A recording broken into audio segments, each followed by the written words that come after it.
ពុកម៉ែធ្វើយ៉ាងនឹងចូលទៅដន់ដឹងកូនគេយកខ្ញុំទៅសុំញ៉ែឲ្យគេគយគុណពិនិត្យអៀននេះសែនហៅអៀនមិនហ៊ានទៅអង្គុយចិត្ត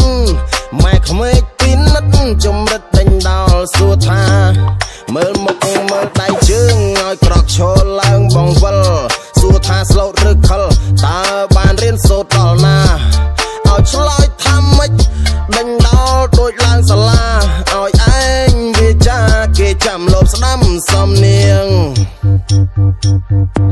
បើថាឯងអៀនហើយចុះមិនដេចឡើយវាចង់រៃប៉ះកែវបែកកែវខ្ចាយឲ្យគេសើចក្អាក្អាយនឹកអៀនអន់ហើយស្ដាយស្ដាយស្ដាយណាស់រូបខ្ញុំស្រាប់តែដល់ពេលបាយមកហូបទាំងឡាយរៀបត្រាខំរៀបព្រឹកយ៉ាងណាដើម្បីឲ្យបានសំរុំក្លិនម្ហូបឈ្ងុយឆ្ងាញ់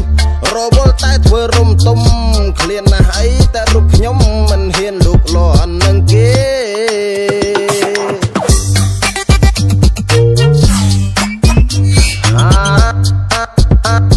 ថ្ងៃបោះគិតហា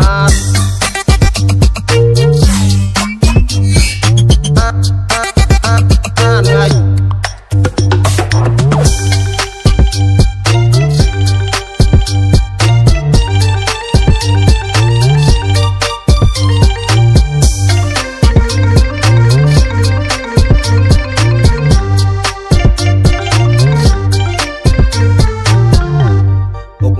ធ្វើយ៉ាងនឹងចូលទៅដន់ដឹងកូនគេ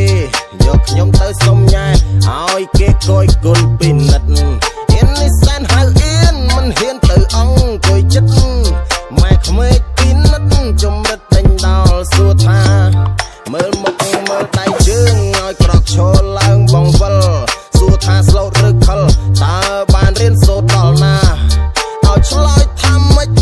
ដេញដល់ដូចឡើងសាលាឲ្យឯងវាចាគេចាំលោបស្ដាំសំនៀងបើថាឯងអៀនហើយចុះមិនដេចឡើយវាចង់រៃប៉ះកែវបែកកែវខ្ចាយឲ្យគេសើចក្អាក្អាយនឹកអៀនអន់ហើយស្ដាយស្ដាយស្ដាយណាស់រូបខ្ញុំ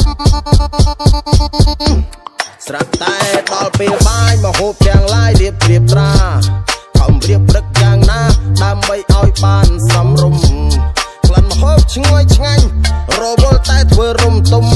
ឃ្លានណាស់អីតែរូបខ្ញុំ